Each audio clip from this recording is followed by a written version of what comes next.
I'm sitting at my kitchen table, watching dust particles float through a beam of morning light that cuts across the silence. The kind of silence that feels heavier than any battlefield I've analyzed from behind a computer screen. The kind that settles into your bones and stays there. My name is Claire Jensen. I'm 43 years old. If you're still listening, maybe this sounds familiar to you. Maybe you know what it's like to be the one who stays quiet, who never asks for more, who holds everyone up while being quietly erased. The coffee in my mug went cold an hour ago, but I haven't moved to heat it. There's something about stillness that feels necessary right now. Like if I move too quickly, the weight of what I'm about to tell you might scatter like those dust particles, and you'll miss the point entirely. I used to be a systems analyst for a military defense contractor. Clearance level that meant I couldn't talk about most of my work at family dinners. Not that anyone asked. When you're the oldest daughter who chose circuits over children, data over drama, people stop expecting you to be interesting. My family saw me as dependable, emotionless, distant, the reliable one. Ryan, my younger brother, was the golden boy, still is in their eyes. Charming, magnetic, always in trouble, but always forgiven. The kind of person who could talk his way out of anything and make you feel grateful for the privilege of being lied to. My parents, they meant well. Mom anxious and image-obsessed, always worried about what the neighbors might think. Dad emotionally removed in that way, some men perfect after decades of practice. They needed someone to be the steady one, the one who wouldn't cause waves. That was me. I became very good at being invisible, at solving problems without making noise, at carrying weight without complaining about the load. But here's the thing about being invisible. People forget you're watching. They forget you're listening. They forget you're keeping track. And I kept track of everything. The house I'm sitting in right now used to belong to my aunt. She left it to me when she died 3 years ago. A small thing, really.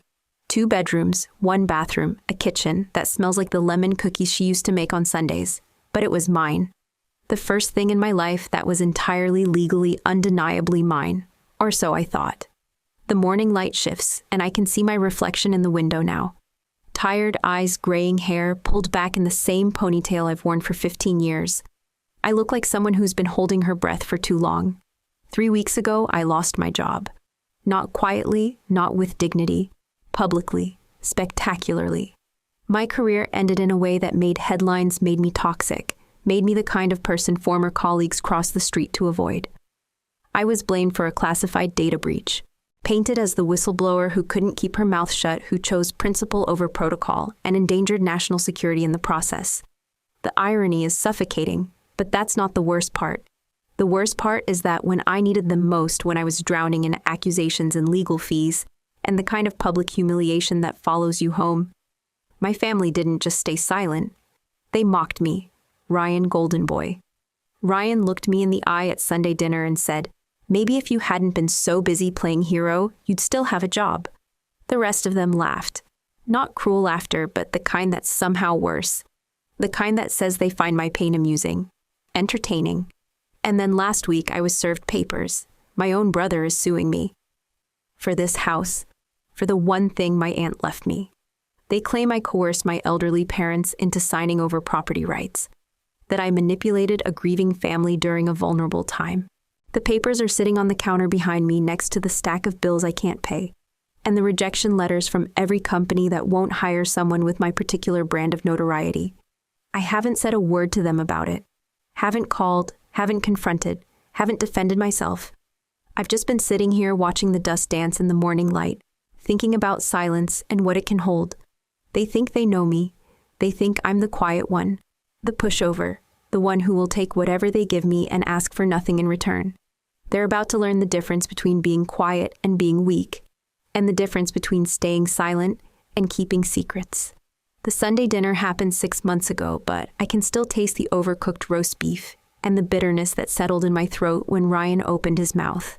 It was 3 days after the news broke. 3 days after my face was plastered across every defense industry publication with headlines like "Defense Contractor Analyst Compromises Classified Systems" and "Whistleblower or Security Risk." I discovered someone was selling access codes to our most sensitive infrastructure databases. Not selling them to competitors, selling them to people who had no business knowing how our power grids communicate with each other. I'd followed the digital breadcrumbs, documented everything built in airtight case. And then I'd reported it. The breach stopped. The investigation began. And somehow I became the villain. My security clearance was suspended pending review. My access was revoked. My desk was cleaned out while I sat in a conference room, answering the same questions over and over.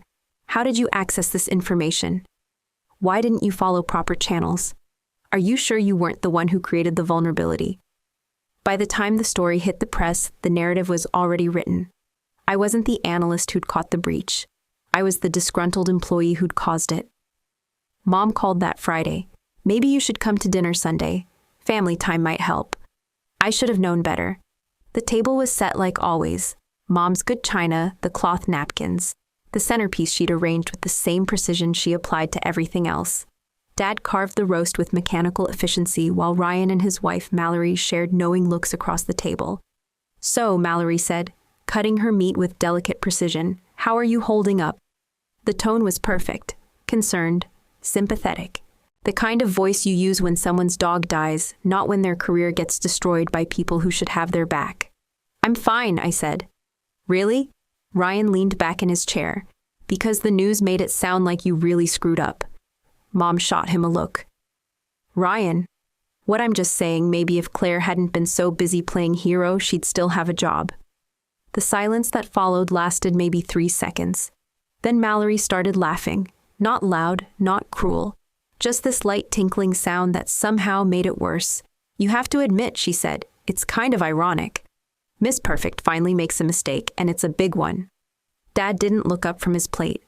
Mom busied herself with refilling water glasses. And Ryan just smiled. I mean, what did you think would happen, he continued. You can't just go around accusing people of things without proof. I had proof. Did you? Because that's not what they're saying on the news. I set down my fork. I documented everything. I followed every lead. I built a case that stopped an actual security breach. And yet here you are, Ryan said, unemployed and unemployable. The laugh that bubbled up from the rest of them wasn't even malicious. It was worse than that. It was dismissive. Like my pain was amusing. Like my professional destruction was entertainment for their Sunday dinner. I excused myself before dessert. That was 6 months ago. The investigation eventually cleared me of wrongdoing, but clearing someone and vindicating them are different things. The headlines that followed were buried on page 6, analyst cleared in security breach investigation. No apologies, no corrections to the record, just silence. I'd been living off savings and unemployment benefits, sending out resumes to companies that wouldn't return my calls. The few interviews I managed to get ended the same way, polite interest until they Googled my name. Then suddenly no positions available. I was toxic, untouchable. And then last Tuesday, the process server knocked on my door. I signed for the papers with the same steady hand I'd used to sign security clearance renewals for 15 years. The same hand that had typed reports that kept infrastructure systems safe. The same hand that had tried to protect something important and been punished for it. The lawsuit was filed by Ryan Jensen versus Claire Jensen. Civil court. He wanted the house, claimed I'd used undue influence on our elderly parents during a time of grief. Claimed I'd manipulated them into signing documents they didn't understand. Claimed I'd stolen what should have been his. The supporting documents were thorough. Witness statements from neighbors about my unusual relationship with Aunt Helen. Medical records showing my parents' stress levels during the probate process. Bank records showing the house's value had increased significantly since the will was filed. Everything organized, everything documented, everything designed to paint me as the kind of person who would take advantage of grieving relatives. Ryan's signature was at the bottom of every page, clean, confident, righteous. I read through the entire filing twice. Then I folded it carefully and placed it on the kitchen counter next to the bills I couldn't pay. I didn't call him, didn't call my parents, didn't call a lawyer. I just sat in my aunt's kitchen in my house, watching the dust settle in the afternoon light and thinking about how quickly family can become strangers. How quickly protection can become predation, and how much damage people can do when they think you won't fight back.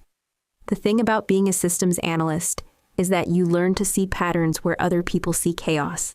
Data doesn't lie. It just waits for someone who knows how to read it. I spread the lawsuit documents across my kitchen table like a hand of cards.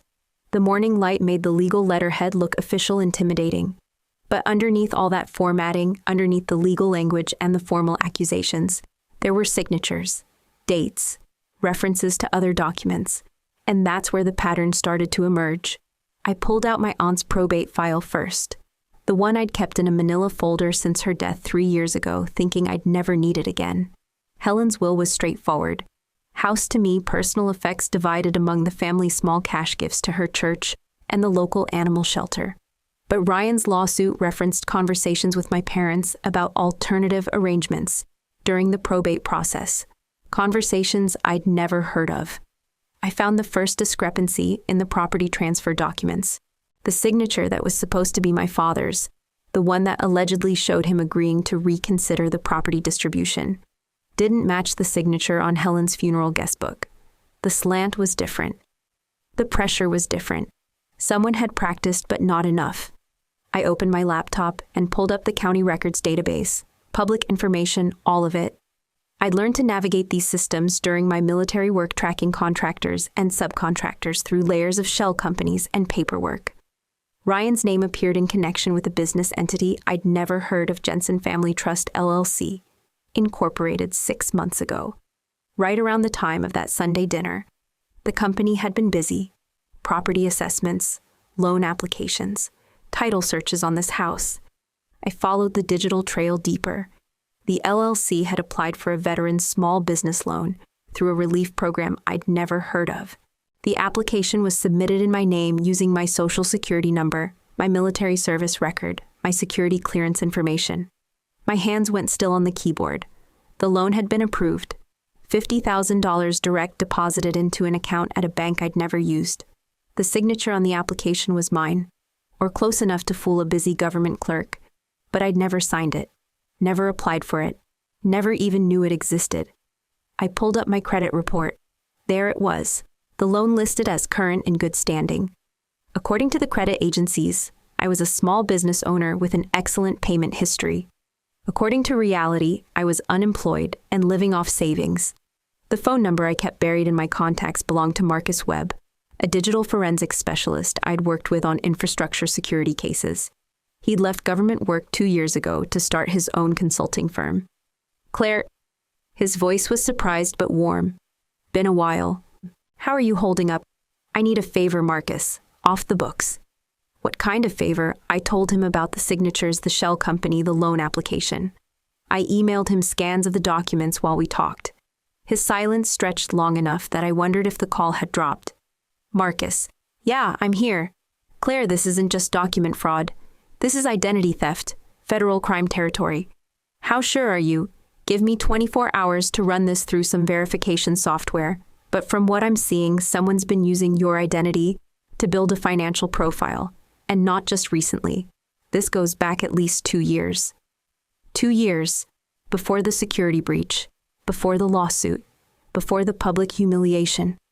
Who has access to your personal information? Marcus asked. Social security, birth date, mother's maiden name, the basics. Family, I said. My parents have all my emergency contact information. Ryan's been my emergency contact for military benefits since I enlisted. Claire, his voice went carefully neutral. I need you to pull your bank statements for the past 3 years.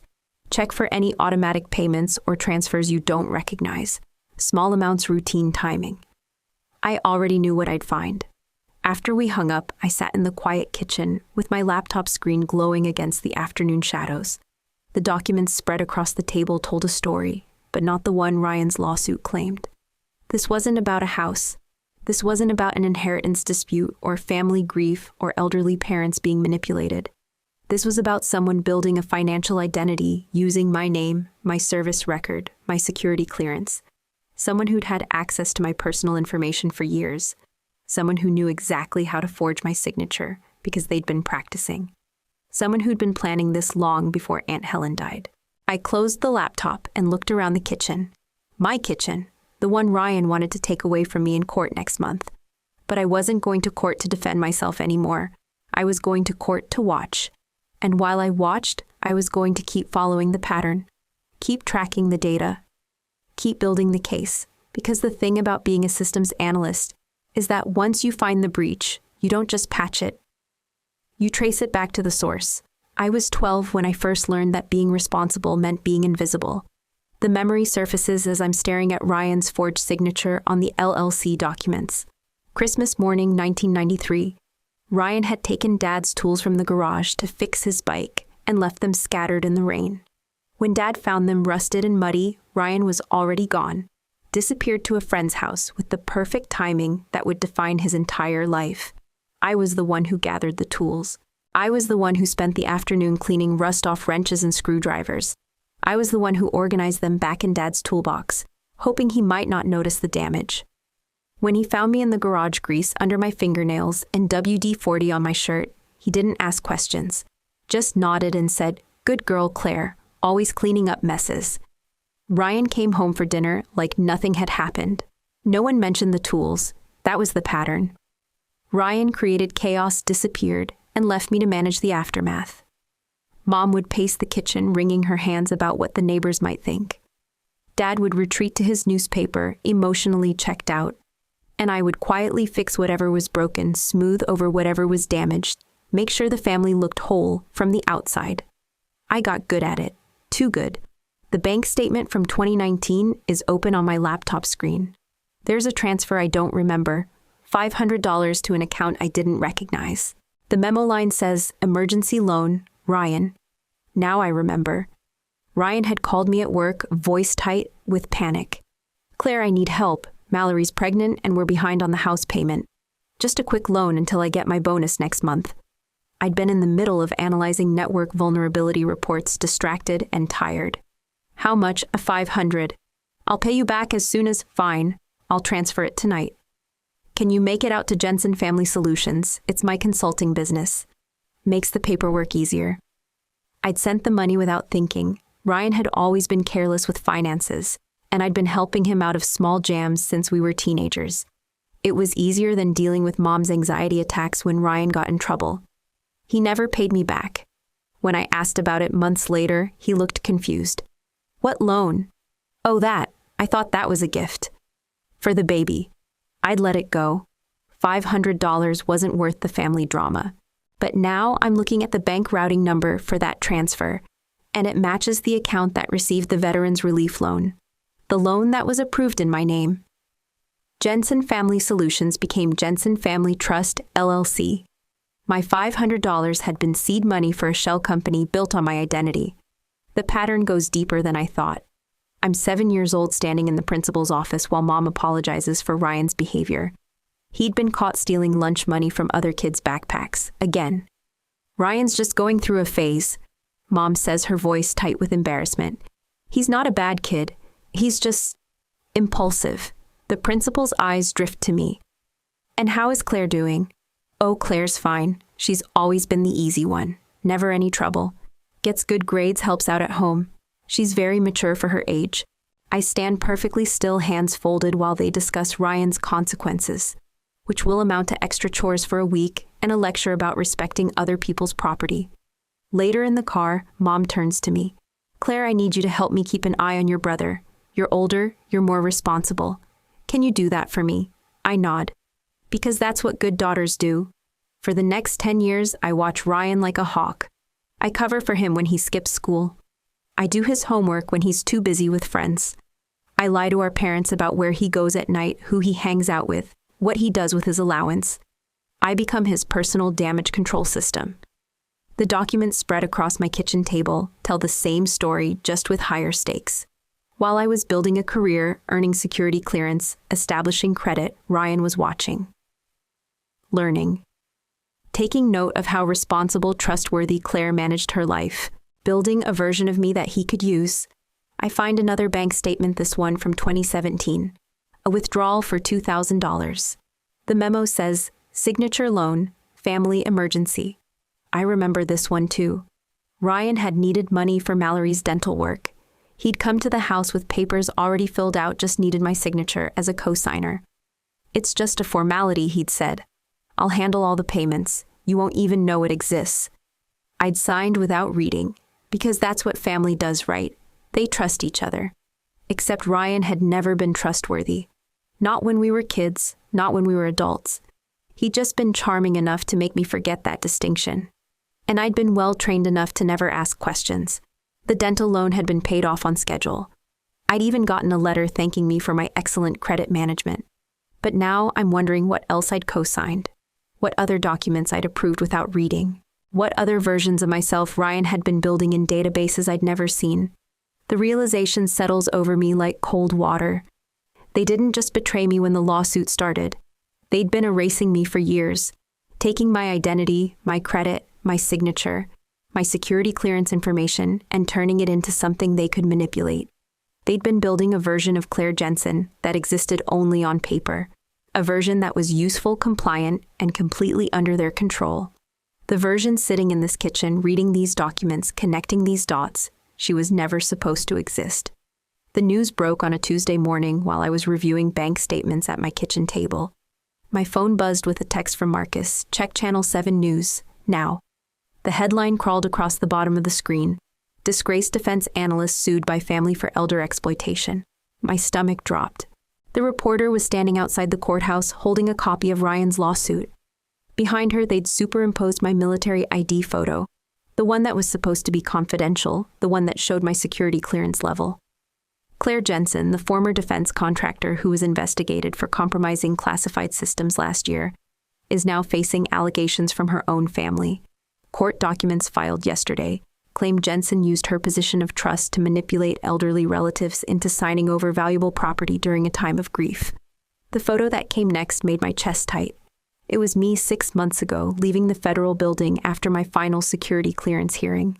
My eyes were red, my face was streaked with tears, and I was clutching a box of personal items like a lifeline. Someone had been watching. Someone had been waiting for that moment. The lawsuit filed by Jensen's brother Ryan Jensen alleges a pattern of financial manipulation and elder abuse. The property in question, a house valued at over $300,000, was bequeathed to Claire Jensen, despite what family members describe as a distant relationship with the deceased. They cut to an interview with Ryan. He was wearing a navy suit, his expression carefully calibrated between grief and righteous anger. Mallory sat beside him, her hand on his arm in a gesture of support. "We trusted Claire," Ryan said, his voice breaking slightly.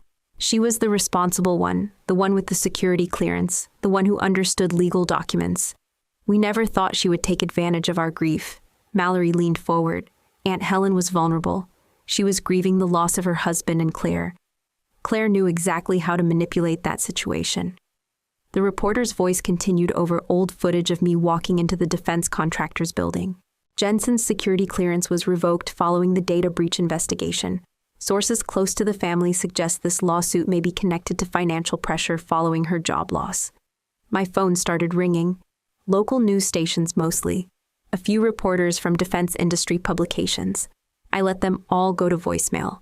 By noon, the story had been picked up by 3 more stations. By evening, it was trending on social media with hashtags like Jockey's elder abuse and security risk. The photo of me crying outside the federal building was everywhere. My phone buzzed with a call from Lieutenant Colonel Sarah Mitchell, my former commanding officer from my National Guard unit. I'd been drilling with her unit for 8 years, had worked alongside her on 3 deployments. "Claire," her voice was careful, professional. "I need to talk to you about your status with the unit." "My status is fine, Sarah. I'm still cleared for drill." That was before this lawsuit went public. Before the photos. I closed my eyes. "What are you saying?" "I'm saying you need to take some time. Let this settle. The optics are challenging. The optics of what being sued by my own family. The optics of a pattern, Claire. First the security breach, now this. People are asking questions about your judgment, your character. The unit can't afford that kind of scrutiny. So you're suspending me. I'm strongly recommending you take voluntary leave until this is resolved. It's better for everyone." I hung up without arguing. The next morning, I found a reporter camped outside my house. When I left to get groceries, she followed me to the parking lot. "Ms. Jensen, do you have any comment on your family's allegations?" I kept walking. "Were you aware that your security clearance investigation is being reviewed in light of these new allegations?" I stopped. "What new allegations?" Sources tell us the FBI is looking into whether your financial situation may have made you vulnerable to outside influence during your time with the defense contractor. The groceries felt heavy in my arms. I have no comment, but the damage was done. By the time I got home, the story had evolved. FBI reviews security clearance of defense analyst accused of elder abuse. My phone was full of missed calls from former colleagues. Most of them were probably calling to offer support to tell me they knew the real story. I didn't call them back. I knew what this was. I'd seen it happen to other people who'd been caught in the machinery of public scandal. The story would take on a life of its own, feeding on speculation and innuendo until the truth became irrelevant. I'd become toxic, untouchable, the kind of person who brings down everyone around them just by association. Ryan had counted on that. He'd counted on me being too damaged, too isolated, too humiliated to fight back.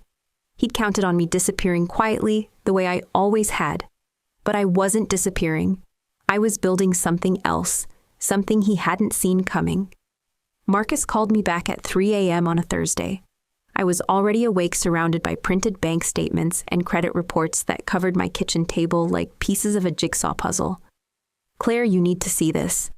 His voice was tight, the kind of professional tension I remembered from our infrastructure security briefings. "Can you get to a secure location?" "I'm at home." "That's not secure enough. Meet me at the diner on Route 9 in an hour. Bring everything you have on your brother's company." The diner was the kind of place that stayed open all night for truckers and insomniacs. Marcus was already there when I arrived, hunched over a laptop in the back booth, with a cup of coffee that looked like it had been sitting there for hours. "What did you find?" I asked, sliding into the seat across from him. He turned the screen toward me. "Your brother's company isn't just using your identity. Look at this." The document on his screen was a grant application for veteran rehabilitation services. The signature at the bottom belonged to someone named David Martinez, a name I recognized from my old unit. David had been killed in Afghanistan 2 years ago. "Dead people don't apply for grants," Marcus said quietly. I scrolled through the application. David's service record was perfect. His medical history detailed his business plan for a veteran counseling center professionally written. Everything looked legitimate, except for one small problem. "How many others?" I asked. "So far, 12. All veterans from your old unit. All dead. All applying for different types of relief funding over the past 18 months. My hands went cold. Someone's been harvesting identities from military casualty reports. Gets worse. Look at this. He pulled up another screen.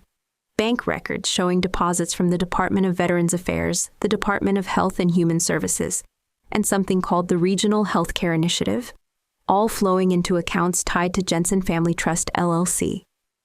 "They're not just stealing identities," Marcus said. "They're running a comprehensive fraud operation. Dead veterans, fake businesses, phantom therapy sessions." Therapy sessions. Your sister-in-law's counseling practice.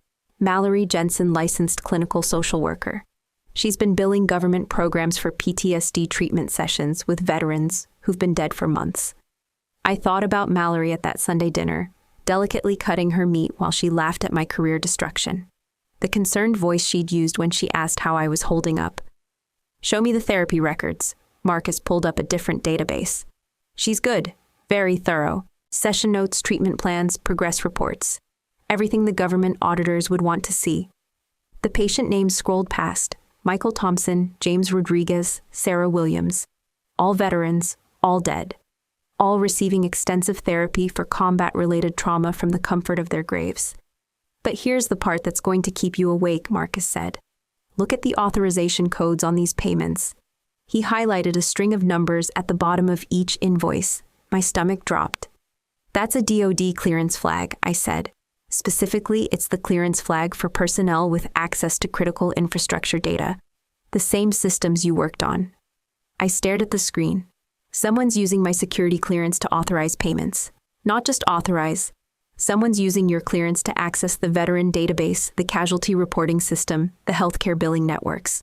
All systems you had legitimate access to during your time with the defense contractor. The pattern was becoming clear. While I'd been analyzing network vulnerabilities and tracking cyber threats, someone had been watching me work. Learning my access codes, my authorization protocols, my digital fingerprints. "There's more," Marcus said. Look at this. He opened a new file, financial records showing wire transfers from Jensen Family Trust LLC to a company called Global Security Solutions. The amounts were significant, tens of thousands of dollars transferred monthly. Global Security Solutions is a shell company, Marcus said. But I traced the beneficial ownership. It's registered to a man named Viktor Petrov. He's a data broker, specializes in government personnel information. Russian, Ukrainian, but working out of Prague. He's been flagged by Interpol for selling classified personnel data to foreign intelligence services. The coffee in my cup had gone cold, but I couldn't taste anything anyway. What kind of data? Security clearance information. Personal details about defense contractors. Family members' financial pressure points, psychological profiles. The kind of information foreign intelligence services use to identify potential assets. The weight of what he was saying settled over me. They weren't just stealing money.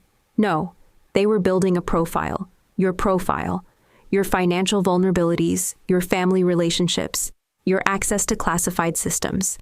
They were turning you into an intelligence target. I thought about the data breach that had ended my career, the one I'd discovered and reported, the one that had made me a scapegoat and cost me my security clearance. The breach I found, I said slowly. What if it wasn't random? Marcus nodded grimly. What if it was designed to be discovered? What if the whole point was to discredit you, isolate you, make you desperate enough to be approached by foreign actors? But I never was approached, because you didn't break. You didn't become desperate enough. So they had to create more pressure. The lawsuit, the public humiliation, the loss of my guard position, the reporters camping outside my house. They were trying to destroy me completely, I said. Make me so desperate I'd be willing to sell information just to survive. And when that didn't work, they'd have a backup plan. Your brother's company had access to your personal information, your financial records, your security clearance data. They could have sold that information whether you cooperated or not. I looked around the empty diner at the truckers drinking coffee and the cook cleaning the grill. Normal people living normal lives, unaware that somewhere in Prague, a data broker was selling American secrets to the highest bidder. This isn't just fraud, I said. No, Marcus agreed. It's espionage, and your family is right in the middle of it. The documents in my folder suddenly felt heavier. This wasn't about a house anymore. This wasn't about family betrayal or financial desperation. This was about national security, and I was the only one who could prove it. I called my parents on a Friday evening, 3 days after my meeting with Marcus. Mom answered on the second ring, her voice bright with the forced cheerfulness she'd perfected over decades of managing family crises. Claire? How are you holding up, honey? I need to talk to you and Dad. Can you come to the house tomorrow? Oh, well, I don't know if that's such a good idea. With the lawsuit and everything, Ryan's lawyer said we shouldn't. Mom. My voice was quiet, steady. I need you to come to the house. Both of you. Tomorrow at 2. Something in my tone must have cut through her usual deflection. Is everything okay? No, I said. Everything is not okay, but we're going to fix it. They arrived exactly at 2, the way they always did. Dad in his weekend clothes, khakis and a polo shirt that had seen better days. Mom carrying her purse like a shield, her eyes darting around the kitchen, as if she expected reporters to jump out from behind the cabinets. Where's Ryan? I asked. He's busy today, Mom said. He and Mallory had some appointments. What kind of appointments? Dad cleared his throat. Claire, we're not here to talk about Ryan's schedule. We're here because you said you needed to talk. I'd spent the morning arranging the documents on the kitchen table in a specific order. Bank statements, grant applications, death certificates, wire transfer records. Everything laid out like evidence in a courtroom. Sit down, I said. They took their usual spots, Dad at the head of the table, Mom to his right.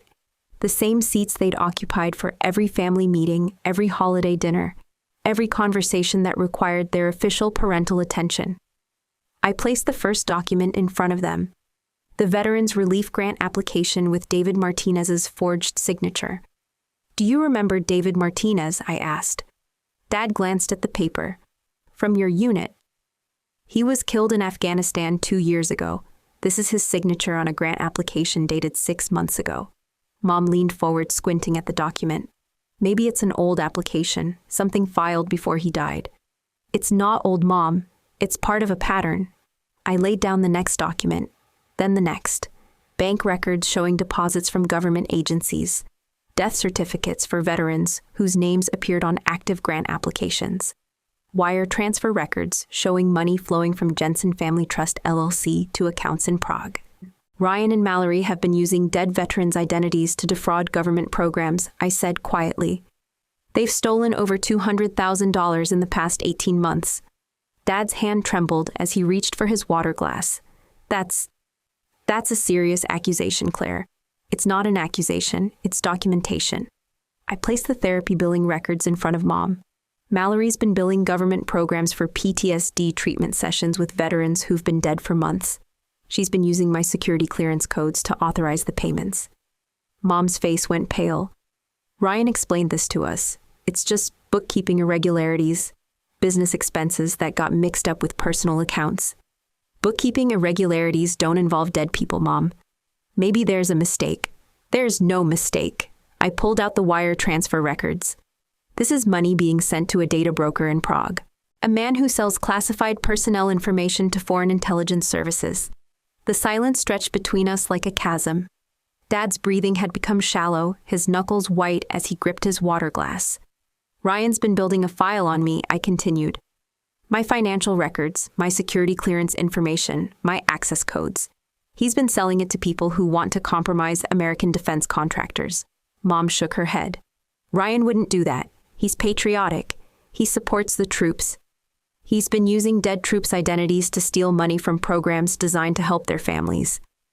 Claire, Dad's voice was barely above a whisper. You're talking about treason. I'm talking about what's in these documents. What Ryan and Mallory have been doing while I've been losing my job, my reputation, my security clearance. I leaned forward. Did you know they were using my security clearance? The silence that followed was deafening. Mom's eyes darted to Dad, who was staring at the table as if it might provide answers. Did you know? I asked again. Dad finally looked up. His face was gray, aged 10 years in 10 minutes. Ryan said you'd given him permission. Said you were helping him with his business applications. I never gave him permission to use my clearance codes. I never gave him permission to access classified databases. I never gave him permission to sell my information to foreign agents. But you left, Dad said, his voice rising slightly. You left for the military, left for college, left for your career. Ryan stayed. He took care of us when you were gone. He was here when we needed him. And that gives him the right to destroy my life. He's not destroying your life, Claire. He's trying to build something, for his family, for his future.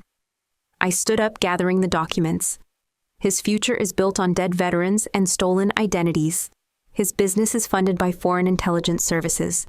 His family is supported by money stolen from programs designed to help people who sacrificed everything for this country. Mom was crying now, quiet tears that she wiped away with a tissue from her purse. What are you going to do? I'm going to stop him. Dad pushed back from the table. He's your brother. Family is who you protect, I said, not who you sell. Claire, please, think about what you're doing. Think about what this will do to all of us. I looked at my parents, really looked at them. Dad pale and shaking, knowing exactly what Ryan had done, but choosing to believe it was something else. Mom crying for her golden boy who could talk his way out of anything, even treason. I have thought about it, I said. I've thought about the veterans whose identities were stolen. I've thought about the families who won't get the help they need because Ryan and Mallory stole their funding. I've thought about the classified information that's been sold to people who want to hurt this country. I walked to the door. Court is Monday. I'll see you there. They left without saying goodbye. I watched from the window as Dad helped Mom into the car, her shoulders shaking with sobs. The house felt different after they left. Quieter, emptier, but also cleaner somehow. Like a weight had been lifted that I hadn't even known I was carrying. The civil courthouse on Monday mornings smelled like old wood and industrial disinfectant. I arrived early carrying a single manila folder and took my seat at the defendant's table. The lawyer I'd hired, a quiet woman named Patricia Wells, who specialized in complex fraud cases, nodded as I sat down.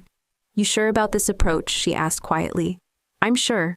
Ryan's legal team filled the other side of the courtroom like a small army. 3 attorneys in expensive suits, paralegals with rolling cases full of documents. and Ryan himself looking confident and wronged in equal measure. He'd chosen a charcoal suit that made him look trustworthy professional, the kind of man who would never take advantage of a grieving family. Mallory sat behind him in the gallery, wearing a navy dress that suggested both respectability and vulnerability. Her eyes were already red-rimmed, prepared for the emotional testimony she'd rehearsed. My parents sat next to her. Dad looked like he hadn't slept in days, his face gray and drawn. He kept fidgeting with his hands, avoiding eye contact with everyone in the room. Mom sat rigid, her purse clutched in her lap like armor. Judge Harrison was a man in his 60s, with silver hair and the kind of steady presence that comes from decades of sorting through other people's family disasters. He reviewed the case file with methodical precision before looking up at the courtroom. This is a civil hearing in the matter of Jensen versus Jensen regarding the contested inheritance of property located at 42 Maple Street. Mr. Thompson, you may begin. Ryan's lead attorney stood, his voice smooth and practiced. Your Honor, this case is about trust manipulation and the tragic exploitation of elderly family members during their most vulnerable time. He painted a picture of me as the distant daughter who'd swooped in during Aunt Helen's final illness, using my technical expertise and security clearance to intimidate elderly relatives into signing documents they didn't understand. The stable, responsible facade, hiding a calculating opportunist. Ms. Jensen's recent professional difficulties have clearly affected her judgment, he continued. The security breach that ended her career, the public humiliation, the financial pressure. All of these factors created a perfect storm of desperation that led to the manipulation we see documented in these papers. The testimony that followed was a masterclass in character assassination. Former neighbors described my unusual relationship with Aunt Helen. A bank employee testified about my aggressive questioning of account procedures. A former colleague mentioned my obsessive attention to detail and paranoid concerns about security breaches. Each witness painted me as unstable, vindictive, someone whose career collapse had revealed a disturbing willingness to exploit family relationships for personal gain. I sat in silence, watching the performance unfold. When Mallory took the stand, her voice was perfectly calibrated, strong enough to seem credible, fragile enough to evoke sympathy. Claire was never close to Aunt Helen, she testified, dabbing at her eyes with a tissue. She visited maybe twice a year before Helen got sick. But then suddenly she was there every day, helping with paperwork, organizing Helen's affairs, making sure Helen understood how much the house was worth. Did you observe any specific instances of manipulation? Ryan's attorney asked. Helen was confused near the end. The medication made her forgetful, but Claire would sit with her for hours going over legal documents, explaining why it was important to keep things simple for the family. She made it sound like she was protecting Helen from complexity, when really she was protecting herself from competition. The tears came right on cue. We trusted her. Ryan and I, we trusted that Claire would do what was best for the family. We never imagined she would use her position to steal from us. When my turn came, I remained seated. Patricia Wells presented our defense. A simple denial of the allegations, a few character witnesses, documentation of my legitimate relationship with Aunt Helen. It was perfunctory, almost dismissive, like we weren't really trying. Ryan's team looked puzzled but pleased. They'd expected more fight, more documentation, more desperate attempts to justify my actions. They got none of that. Ms. Jensen, Judge Harrison said, "Would you like to make a statement?" I stood slowly, straightening my jacket. "Yes, Your Honor, I would." I walked to the front of the courtroom, my footsteps echoing in the sudden silence. The manila folder in my hand felt heavier than it should have. "Your Honor," I said, my voice clear and steady, "I believe this changes the nature of this hearing." I placed a single document on the judge's bench. Judge Harrison picked it up, adjusted his glasses, and began to read. The courtroom waited in absolute silence. His expression didn't change for the first few seconds. Then his eyebrows rose slightly. He looked up at me, then back at the document. Read it again from the beginning. The silence stretched until it became uncomfortable. Ryan's attorney shifted in his seat. Mallory's breathing became audible from the gallery. Judge Harrison set the document down carefully, as if it might explode. "This hearing is suspended," he said quietly. Then louder, "Bailiff, clear the courtroom. Call the FBI, immediately." The reaction was instant chaos. Ryan's legal team erupted in confused protests. Mallory gasped, her hand flying to her mouth. My parents turned to each other in panic. But Ryan just stared at me, his face cycling through confusion, realization, and something approaching terror. Your Honor, his attorney said, standing quickly. I object to this irregular procedure. We have a right to know what evidence. You have a right to remain silent, Judge Harrison interrupted, which I strongly suggest you exercise until federal agents arrive. The courtroom doors were closed. Security guards took positions. Within minutes, 3 FBI agents entered their suits. Darker than the lawyers, their expressions considerably more serious. The lead agent approached the bench, reviewed the document, and nodded to Judge Harrison. Ladies and gentlemen, the agent announced, this is now a federal matter. No one leaves this courtroom until we've had a chance to speak with each of you individually. Mallory began to cry. Not the calculated tears from her testimony, but the raw, panicked sobbing of someone who'd just realized their world was ending. Ryan turned to look at our parents. Dad tried to stand, probably to comfort him, to somehow fix this, the way he'd fixed so many of Ryan's problems over the years. But his legs buckled. The color drained from his face, and he dropped back into his chair, his breathing shallow and rapid. Harold, Mom's voice was sharp with fear. Dad clutched his chest, his mouth opening and closing like he was trying to speak, but couldn't find the words. I watched from the front of the courtroom, still standing beside the judge's bench. The chaos swirled around me. Agents taking positions, lawyers demanding explanations, my family falling apart in real time. But I felt calm, quiet, like I was watching it all from a great distance. The document on the judge's bench was a single page. A summary of the investigation Marcus and I had compiled. The dead veterans, the forged documents. The foreign wire transfers, the classified information that had been sold to Viktor Petrov in Prague. All of it traced back to Jensen Family Trust, LLC. All of it connected to my security clearance codes. All of it signed with my forged signature. The judge looked at me with something approaching respect. Ms. Jensen, I assume you'll be cooperating fully with the federal investigation.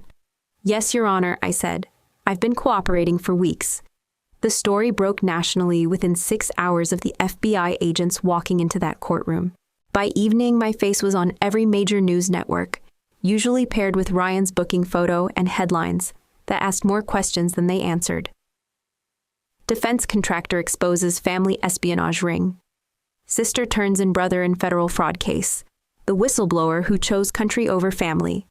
The coverage was relentless. Cable news panels debated whether I was a hero or a traitor. Social media exploded with hashtags like Nakshibern Family First and Patriot or Sister. Op-ed writers used my story to argue about everything from military ethics to the decline of American values. The Today Show wanted an exclusive interview. 60 Minutes called 3 times. A producer from Netflix sent flowers with a note about exploring the human side of your incredible story. I unplugged my phone and drew the curtains. Ryan and Mallory were arrested that same Monday. The charges were extensive wire fraud, identity theft, money laundering, conspiracy to commit espionage. The kind of federal crimes that come with decades in prison, not months. My parents were questioned for 16 hours over 2 days. They emerged gray-faced and broken, walking past the reporters with their hands shielding their eyes like criminals. But they weren't charged. Insufficient evidence of criminal intent. The federal prosecutor announced during a press conference I watched from my kitchen table. Mr. and Mrs. Jensen appear to have been manipulated by their son rather than active participants in the conspiracy. The public reaction was immediate and furious. They signed those documents, one cable news pundit argued. They knew their son was using their daughter's identity. How is that not criminal? Claire Jensen's parents enabled an espionage operation that lasted 2 years, another commentator added. Why are we protecting them because they're old? The debate raged for weeks. Talk radio shows took calls from listeners who argued that my parents deserved prosecution. Online forums dissected every detail of their involvement, analyzing their signatures on documents, their knowledge of Ryan's business activities, their complicity in the fraud. A petition demanding charges against my parents gathered 50,000 signatures in 3 days. I watched it all from the quiet of my kitchen, saying nothing. The requests for comment came constantly. Reporters left voicemails asking for my thoughts on the decision not to prosecute. Legal experts wanted my opinion on the justice system's treatment of elderly defendants. Victims' rights advocates wanted me to speak about the impact of family betrayal. I deleted the messages without listening to them. The house felt different now, emptier. Not just because Ryan and Mallory were in federal custody, but because something fundamental had shifted. The family that had filled these rooms with decades of shared meals and forced conversations had evaporated, leaving only the echo of what used to be. My parents came by once a week after the arrests. They stood on the front porch like strangers, uncertain whether they were welcome in the house that had started this entire mess. "We're sorry," Mom said, her voice barely audible. "We didn't know. We didn't understand what he was doing." I looked at them through the screen door. Dad's hands were shaking again, the same tremor I'd noticed at the kitchen table when I'd shown them the documents. Mom's face was drawn, aged by guilt and public scrutiny. "I know," I said. "Can you forgive us?" she asked. It was the question I'd been expecting, the one that would determine whether the remnants of our family could be salvaged or if the damage was too complete to repair. I thought about forgiveness, about the difference between understanding and absolving, about the veterans whose identities had been stolen and the families who'd been defrauded, while my parents chose to believe Ryan's explanations rather than ask hard questions. "I don't know," I said finally. They left without arguing. I watched them drive away, probably for the last time, and felt something between relief and loss. The media attention faded, gradually replaced by newer scandals and fresher outrage. The cable news panels moved on to other debates. The online petitions were buried under more recent causes, but the house remained empty. The case against Ryan and Mallory would take months to wind through the federal courts. The civil lawsuit over the inheritance had been quietly dismissed. The property was legally, unquestionably mine. I'd won everything I'd set out to win. So why did victory feel so much like loss? I stood at the kitchen window looking out at the yard where Aunt Helen used to grow tomatoes and wondered if this was what justice was supposed to feel like. Quiet, complicated, necessary, and utterly, completely alone. The settlement came 6 months later after the federal investigation concluded, and the civil case was officially dismissed. The government's apology was formal, bureaucratic, a recognition that my security clearance had been compromised through no fault of my own, that my reputation had been damaged by criminal actions beyond my control. The check was substantial enough to start over, to move somewhere new, build a different life, pretend none of this had ever happened. Instead, I used it to launch something else entirely. Sentinel Registry wasn't flashy. No ribbon-cutting ceremonies, no press releases, no social media campaigns. Just a quiet nonprofit foundation dedicated to protecting veterans from financial exploitation and identity fraud. The kind of organization that works behind the scenes, building systems and safeguards that most people never see. I rented a small office in a strip mall between a tax preparation service and a dry cleaner. Hired a part-time administrator named Janet, who'd lost her own veteran husband to a financial scam 3 years earlier. We worked without fanfare, processing applications, investigating suspicious activity, building databases of known fraud patterns. The work was methodical, careful, and visible. Everything I'd always been good at. We helped a widow in Oregon whose husband's identity had been used to obtain veteran benefits 2 years after his death. We caught a scheme in Florida, where someone was creating fake veteran counseling services to bilk government healthcare programs. We built partnerships with federal agencies to share information about emerging fraud patterns. No headlines, no television interviews, no congressional testimonies about the importance of protecting our veterans. Just impact. The letter arrived on a Tuesday morning in spring, 6 months after Sentinel Registry had quietly begun its work. The envelope was handwritten, the return address somewhere in Texas I'd never heard of. "Dear Ms. Jensen, you don't know me, but my name is Patricia Williams. My son Michael was killed in Afghanistan 3 years ago. Last month, I found out someone had been using his identity to apply for veteran benefits and small business loans. The money was gone, the companies were fake, and no one seemed to care about catching the people who did it. Then I found your foundation. Your investigator, Janet, spent weeks tracking down the fraud. She helped me get the accounts frozen, the applications canceled, the thieves prosecuted. She treated Michael's memory with respect, like he still mattered. I wanted you to know that what you're doing matters. Before you, we thought we didn't matter. We thought dead veterans were just paperwork to be forgotten. But then someone fought for us. Someone who understood that stealing from the dead is still stealing, and that families like mine deserve justice, even when the news cameras aren't watching. Thank you for seeing us. Thank you for caring when no one else would. Sincerely, Patricia Williams, Gold Star Mother. I read the letter 3 times, then folded it carefully and placed it in the drawer of my desk, next to the Purple Heart that had belonged to Michael Williams, returned by the investigators who'd recovered it from the fraudsters, next to the Bronze Star that had been my own, earned in a different war, in a different lifetime. That evening, I drove to the lake where Aunt Helen used to take me fishing when I was small, the same spot where I'd scattered her ashes 3 years ago before any of this began. The water was calm, reflecting the gray sky like a mirror. Morning light cut through the clouds in sharp beams, illuminating the surface in patches that shifted with the wind. I stood at the water's edge listening to the quiet lapping of waves against the shore. No crowds, no cameras, no one to witness this moment except the gulls and the fish and the endless patient water. The investigation had ended. The trials would conclude eventually.